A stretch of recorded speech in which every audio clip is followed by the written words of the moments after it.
Listen, I've traveled every road in this here land. I've been everywhere, man. I've been everywhere, man. Across the deserts bare, man. I breathed the mountain air, man. I've traveled, I've had my share, man. I've been everywhere.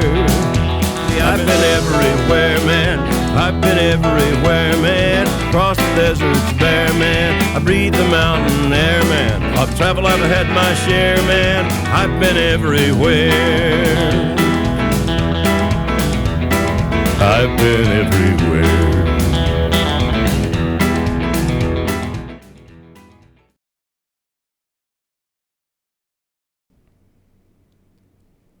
Welcome to The Weekend Warrior, the show that brings you, our beloved viewer, an alternative perspective on tourist destinations worldwide. Today, my friends, we are carving our way through downtown Tehran to Karaj, the heart of Iran's automobile industry, where I'm hoping to find a hidden gem.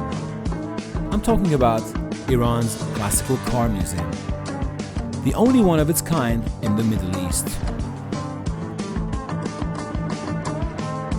Built on 3 levels, the museum houses over 100 vehicles, 44 of which are on permanent display, while the rest are brought out on special occasions. Our tour begins with the oldest car in the collection, the Morris.Oxford.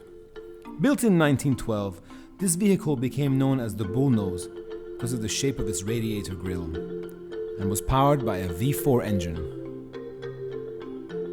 A couple of cars down, and we are face to face with the Silver Ghost, the oldest royal automobile in the collection. Purchased by Ahmad Shah Qajar, this vehicle was fully restored to its original glory by the people of Rolls-Royce prior to the 1979 Islamic Revolution. One of my personal favorites is the 1930 Pierce Arrow, which was custom built for Reza Shah. Amongst the interesting features of the car are the mounted headlights on the mudguard, which at the time provided a revolutionary design by giving the driver superior visibility at night.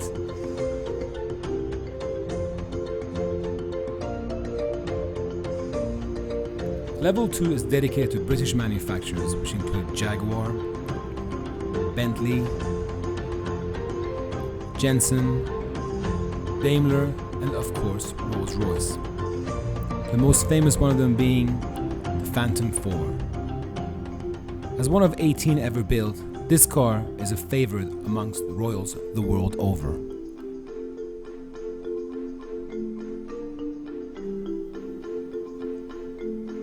On level 3 is where you'll find the famous Chrysler C300 Coupe.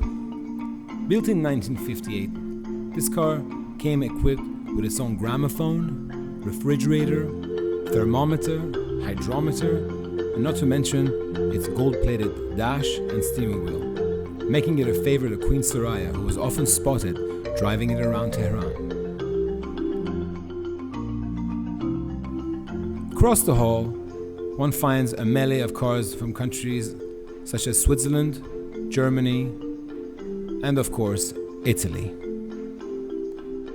Whilst Ferruccio Lamborghini's creations always leave me awestruck, it was the Ferrari 500 Superfast that stole the show.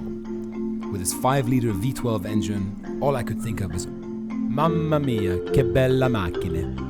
Not surprisingly, the largest section of the museum is dedicated to Mercedes-Benz, which I would personally say is the most well-known brand of vehicles in the Middle East. It is therefore fitting that the most expensive vehicle in the museum should be located in this section. I'm talking about the 500K.